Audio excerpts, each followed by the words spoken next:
राम राम मंडळी, चला तर आज बनवूया बाजरीच्या पिठाच्या कापण्या. आणि जर चॅनलवर नवीन असेल तर प्लीज सबस्क्राईब करा, शेअर करा आणि लाईक करा.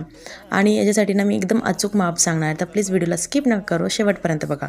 त्यासाठी मी एक वाटी घेतली, त्या वाटीने सगळं मी मोजून असेच चिन्हच घेणार आहे. तर एक वाटी गूळ घेतला आणि एक वाटी पाणी, तर त्याला मी गॅसवर असे वितळून घेतलं आहे.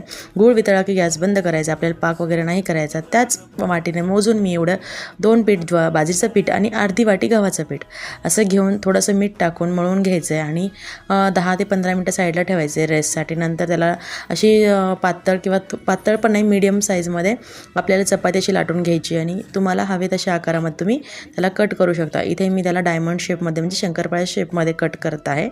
आणि ना थोडंसं हलकंसं जाड ठेवायचं आहे, खूप जास्त पातळ पण नाही करायचे आहेत.